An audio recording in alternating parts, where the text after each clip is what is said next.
Pada bab 4, kami akan membahas tentang Arthropoda arachnida. Arachnida.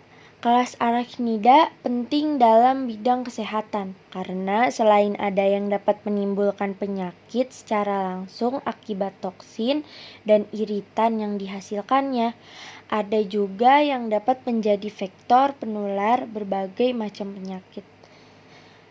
Laba-laba, kalajengking atau skorpion, dan caplak atau ticks ada yang menghasilkan toksin yang dapat menimbulkan gejala keracunan lokal maupun gejala sistemik, bahkan dapat menyebabkan kematian penderita.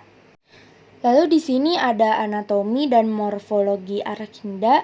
Arachnida mempunyai tubuh yang terdiri dari dua segmen atau bagian, yaitu segmen cephalothorax dan segmen abdomen. Segmen cephalothorax merupakan fusi antara segmen kepala dan segmen toraks. Arachnida dewasa umumnya mempunyai 4 pasang kaki, sedangkan larva caplak dan sebagian besar larva mites hanya mempunyai 3 pasang kaki. Arachnida tidak mempunyai sayap dan tidak memiliki antena. Anggota kelas arachnida mempunyai mulut yang dilengkapi dengan 1 pasang rahang penusuk atau chelicera dan 1 pasang pedipalpus yang berfungsi untuk menangkap mangsa atau mempertahankan diri. Caplak dan tungau mempunyai hypostome. Alat pernapasan arachnida mirip sistem respirasi insekta, yaitu sistem tabung hawa atau trakea, namun hanya mempunyai 1 pasang lubang hawa atau spirakel. Laba-laba memiliki sistem pernapasan gabungan antara sistem trakea dan sistem paru-paru buku atau lungbuk. Lalu, laba-laba mudah dibedakan. Jantan ukurannya jauh lebih kecil daripada laba-laba betinanya. Atau ini disebut juga dengan sexual dimorphism. Karena yang jantan ukurannya jauh lebih kecil daripada laba-laba betina, pada umumnya anggota ordo dalam kelas arachnida bertelur kecuali skorpion, dan beberapa spesies mites bersifat viviparous. Umur arachnida dewasa umumnya panjang. Caplak misalnya dapat hidup sampai 14 tahun lamanya, dan dalam keadaan lapar tanpa makanan, binatang ini dapat bertahan hidup sampai beberapa tahun lamanya. 4 ordo penting dalam kelas arachnida adalah ordo Scorpionida, ordo Aranida, ordo Acarina, dan ordo Pedipalpida. Lalu di sini ada Scorpionida. Kalajengking atau skorpion adalah hewan malam yang banyak dijumpai di daerah beriklim panas. Pada waktu siang hari, hewan ini hidup bersembunyi di bawah batu, kayu, pasir, atau di dalam tanah. Skorpion bernapas dengan paru buku atau bucklungs dan berkembang biak secara ovovivipar. Segmentasi abdomen skorpion tampak jelas. Segmen terujung abdomen mempunyai perpanjangan yang berbentuk seperti ekor dan berakhir seperti organ penyengat. Skorpion mempunyai pedipalp yang besar dengan 2 segmen terakhir, terbentuk seperti alat penjepit. Skorpion adalah predator berbagai macam hewan kecil, antara lain serangga, laba-laba, diplopoda, dan rodensia yang kecil ukurannya. Lalu ada pedipalpida. Ordo Pedipalpida yang juga disebut whip scorpion ini adalah binatang yang hidup malam hari yang memangsa cacing dan serangga kecil. Pada waktu siang hari, hewan ini menyembunyikan diri di bawah batu atau tempat berlindung lainnya. Hewan ini melindungi dirinya dari pemangsa lainnya dengan mengeluarkan cairan berisi asam berbau menyengat yang disemprotkan dari pangkal ekornya yang dapat menyebabkan iritasi kulit. Pelipalpida mempunyai tubuh mirip skorpion, namun berbeda bentuk pedipalpnya. Kaki pertamanya mirip antena, sedangkan di ujung abdomen terdapat bentuk seperti cambuk yang tidak berfungsi sebagai alat sengat. Lalu ada Araneida. Araneida yang dikenal sebagai laba-laba adalah hewan pemakan daging loh, atau karnivora, yang merupakan predator serangga atau hewan kecil lainnya. Laba-laba hidup di dalam lubang batu, di bawah jembatan dan tempat gelap lainnya. Misalnya, di bagian gelap kamar mandi dan bersembunyi di lekukan kakus latrin. Araneida ada yang gigitannya beracun, 3 diantaranya adalah Latrodectus mactans atau black widow spider, tarantula, dan Loxosceles. Selanjutnya ada Acarina.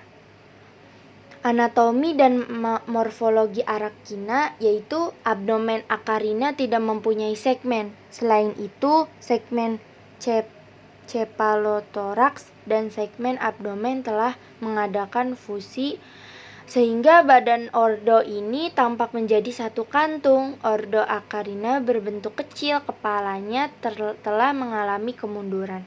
Tidak mempunyai antena dan tidak mempunyai sayap. Pada ordo Acarina terdapat 2 kelompok besar, yaitu golongan caplak atau ticks dan golongan tungau atau mites, yang mudah dibedakan karena berbeda ukuran tubuhnya, panjangnya rambut badan, struktur kulit badannya, dan berbeda bentuk mulut dan jenis gigi-giginya. Sini ada caplak atau tiksnya berukuran besar sehingga dapat dilihat dengan mata, mempunyai kulit badan tebal yang tidak tembus sinar dan umumnya tidak memiliki rambut. Mulut caplak yang mudah dilihat dengan mikroskop memiliki gigi-gigi pemotong dan gigi-gigi untuk meletakkan diri pada tubuh hospes. Tungau atau mistes yang berukuran kecil atau mikroskopis hanya dapat dilihat dengan menggunakan alat pembesar atau mikroskop. Mites mempunyai kulit tubuh sangat tipis yang tembus sinar. Mulut mistes atau hipostoma tidak bergigi, letaknya tersembunyi sehingga sukar dilihat. Lalu lanjutannya, caplak biasanya tidak mempunyai mata, kadang-kadang hanya memiliki mata sederhana atau simple A. Pada mulut ticks terdapat gigi-gigi pemotong atau chelicera yang terletak di bagian dorsal, sedangkan gigi untuk melekat terdapat di mulut bagian ventral atau hypostome. Caplak juga mempunyai palpus yang berfungsi untuk menyangga badannya pada waktu hewan ini menggigit mangsanya. 2 famili ticks yang penting adalah famili Ixodidae dan famili Argesidae. Famili Ixodidae adalah keluarga caplak keras atau hard ticks yang mempunyai penebalan kulit tubuh di bagian dorsal yang disebut sebagai scutum. Famili Argesidae adalah keluarga caplak lunak atau soft. Lalu lanjutannya perbedaan jenis kelamin atau sexual dimorphism pada famili Ixodidae adalah nyata karena ticks jantan mudah dibedakan dari ticks betina. Ixodidae jantan mudah dibedakan dari caplak betina karena skutumnya menutup seluruh bagian dorsal tubuh, sedangkan bagian caplak betina skutum hanya terdapat di bagian anterior tubuh, bagian dorsal. Sexual dimorphism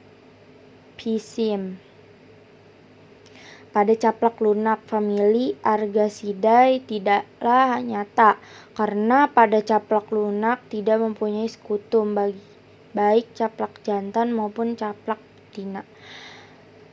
Kepala atau kupitulum caplak keras terletak di bagian anterior badan sehingga mudah terlihat dari arah dorsal, sehingga pada caplak lunak kapitulum terletak di bagian ventral sehingga tidak tampak dari dorsal. Lalu di sini ada tabelnya, ada Ixodidae atau hard ticks, dan ada yang bagian Argacidae soft tick. Lalu di sini ada daur hidup caplak, mirip dengan metamorfosis sederhana atau simple metamorfosis. Daur hidup tiks terdiri dari telur, bentuk larva, nimfa, dan bentuk dewasa. Stadium larva nimfa dan bentuk dewasa mirip bentuknya, hanya berbeda ukuran dan jumlah kaki-kakinya. Bentuk nimfa dan bentuk dewasa caplak memiliki 4 pasang kaki, sedangkan bentuk larva hanya mempunyai 3 pasang kaki. Ukuran badan tiks dewasa lebih besar daripada ukuran nimfa. Nimfa yang selama daur hidupnya mengalami satu atau beberapa kali pergantian kulit, belum jelas organ seksualnya, sehingga sukar dibedakan jantan betinanya. Nimfa Ixodidae hanya mengalami 1 kali pergantian kulit nimfa, sedang pada famili Argacidae pergantian kulit nimfa terjadi beberapa kali. Lalu di sini ada daur hidup caplak yang mirip dengan metamorfosis sederhana atau simple metamorfosis. Daur hidup tiks terdiri dari telur, bentuk larva, nimfa, dan bentuk dewasa. Stadium larva nimfa dan bentuk dewasa mirip bentuknya, hanya berbeda ukuran dan jumlah kaki-kakinya. Lalu ada juga hospes caplak. Tiks dapat hidup pada bermacam-macam hospes antara lain mamalia, rodinsia, unggas, dan manusia. Lalu ada on-host tiks. Tiks ini hanya memerlukan satu jenis hospes yang dapat menjadi tempat hidup semua jenis stadiumnya, baik stadium larva, nimfa, maupun stadium dewasanya. Sebagai contoh adalah Bupilus annulatus. Two-host tiks. Pada two-host tiks caplak stadium larva dan stadium nimfa hidup di hospes pertama, sedangkan caplak dewasa hidup pada hospes kedua yang berbeda jenisnya dari hospes pertama. Rhipicephalus adalah contohnya two-host tiks.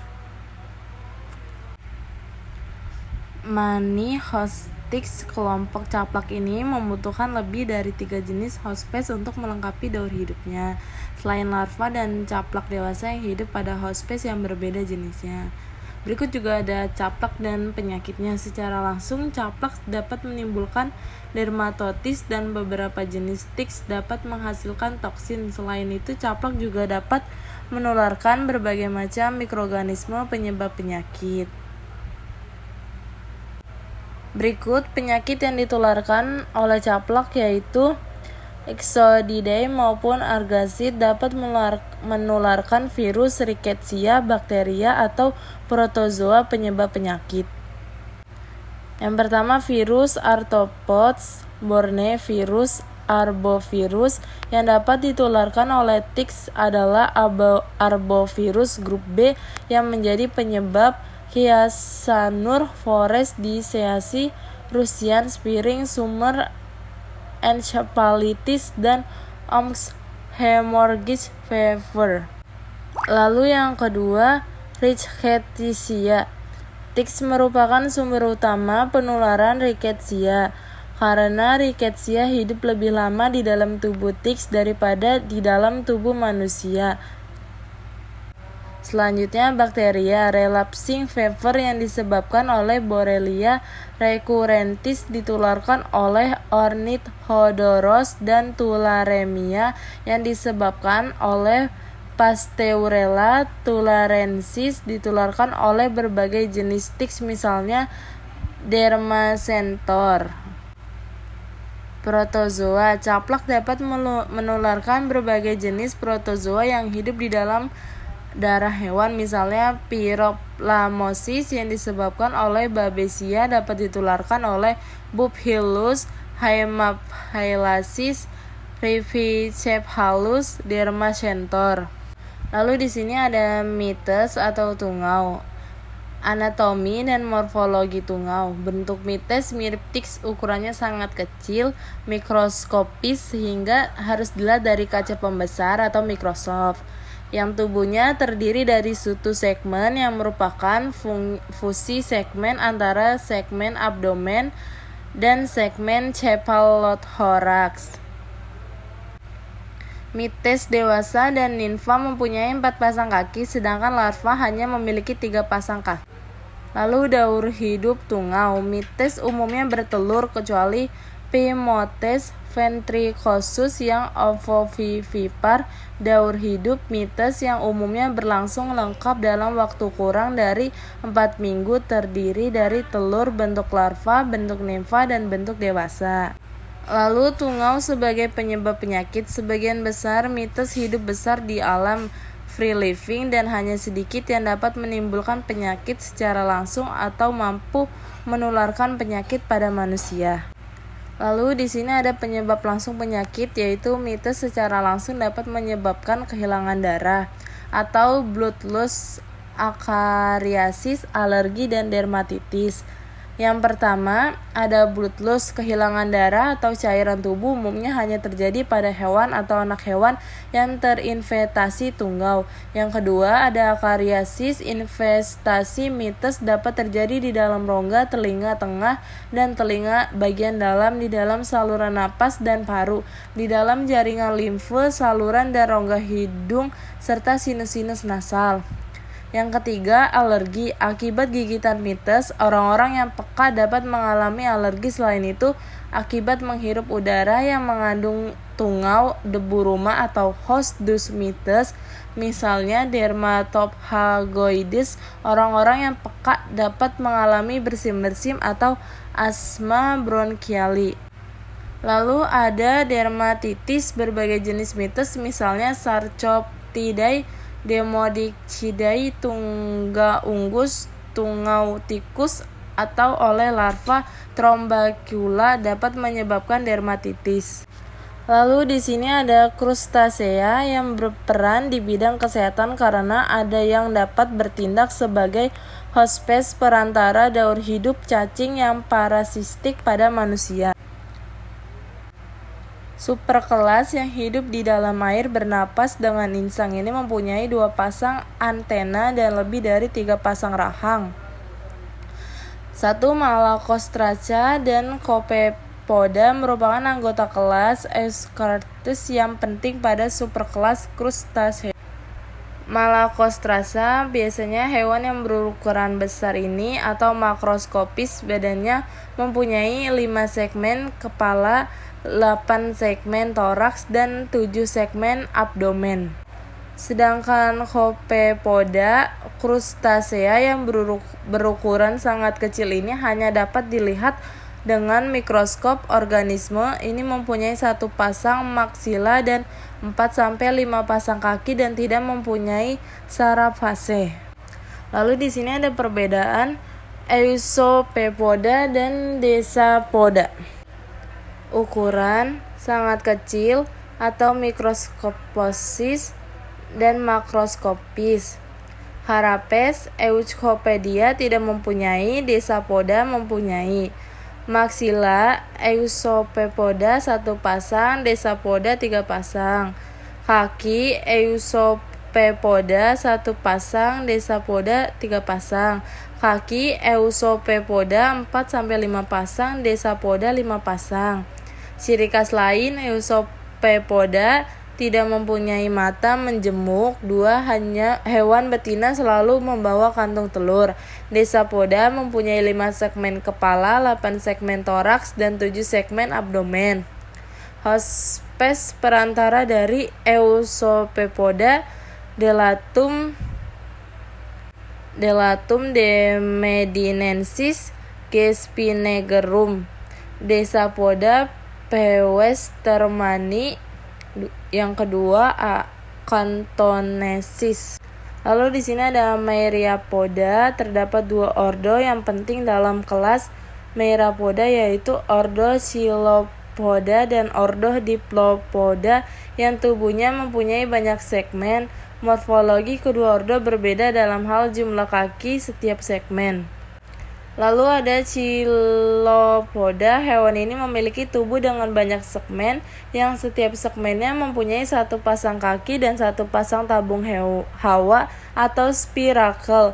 Kaki pertama Chilopoda berubah fungsi menjadi kuku beracun, tempat bermuaranya saluran racun yang untuk setiap jenis Chilopoda berbeda kekuatan racunnya. Termasuk Chilopoda adalah Centipedes atau lipan kelabang yang bersifat karnivora yang menjadikan serangga dan hewan kecil lainnya sebagai mangsanya. Lalu ada Diplopoda. Ordo ini memiliki tubuh dengan banyak segmen yang masing-masing segmennya mempunyai 2 pasang kaki dan 2 pasang spirakel. Mulutnya tidak bertaring tetapi memiliki rahang penggigit. Termasuk Diplopoda adalah Millipedes atau keluwing kaki 1000 yang tidak mempunyai kelenjar racun tetapi segmen tubuhnya menghasilkan sekresi berupa cairan yang dapat menimbulkan kelainan kulit atau dermatitis. Berikut ada gambarnya. Lalu di sini ada Pentastomida. Pentastomiasasi infeksi oleh Pentastomida terutama dilaporkan dari daerah tropis dan subtropis antara lain dari Afrika Timur Tengah dan Asia Tenggara. Pentastomiasasi umumnya tidak menunjukkan gejala klinis atau asimptomatis. Terdapat 2 genus dari subkelas Pentastomida yang penting yaitu Linguatula dan Amyllifer karena dapat menimbulkan pentastomiasasi visceral pada manusia. Pentastomida adalah parasit zoonosis yang mempunyai bentuk tubuh seperti cacing karena tidak mempunyai tonjolan tubuh, tidak bersegmen, tidak memiliki organ sirkulasi, dan tidak mempunyai alat respirasi. Biasanya parasit dewasa yang tidak mempunyai kaki ini hidup di dalam saluran napas hewan karnivorà, reptil, unggas, dan mamalia. Pentastomida memiliki 5 tonjolan tubuh yaitu 1 yang berfungsi sebagai mulut dan 2 pasang gigi atau kait yang terdapat di dekat mulut yang berfungsi untuk melekatkan daripada jaringan hospes. Lalu di sini ada Linguatula serrata. Spesies ini dikenal sebagai cacing lidah karena bentuknya mirip lidah. Infeksi parasit ini pada nasofaring manusia disebut linguatulitis atau Halzon syndrome yang terjadi sesudah makan lambung mentah, paru, dan hati mentah kambing. Parasit yang terdapat di seluruh dunia ini hidup di dalam rongga hidung dan saluran nafas karnivora misalnya anjing, kucing, dan serigala, sedangkan herbivora misalnya domba dan kambing dan kadang-kadang manusia. Kulit arthropoda ini tampak bergaris-garis transversal. Parasit jantan berukuran antara 1,8 cm dan 2 cm, sedangkan yang betina berukuran lebih besar dengan panjang antara 8 cm dan 13 cm. Telur berukuran sekitar 70 mikron. Parasit dapat menimbulkan iritasi berat pada rongga hidung sehingga mengganggu pernapasan penderita dan insomnia. Sesudah parasit mati, penderita akan sembuh dengan sendirinya. Lalu ada Armyllifer, yang berbentuk tubuhnya seperti untaian tasbih dengan larva mirip arthropoda dan nimfanya mirip cacing kecil.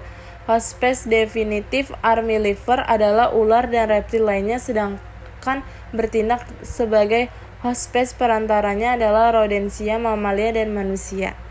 Lalu ada pengobatan pentastomiasis hanya jika terjadi gejala klinis yang berat dilakukan tindakan operasi untuk mengeluarkan larva parasit dari jaringan. Jika terjadi Halzon syndrome, jalan nafas yang tersumbat harus dibersihkan dari gangguan parasit.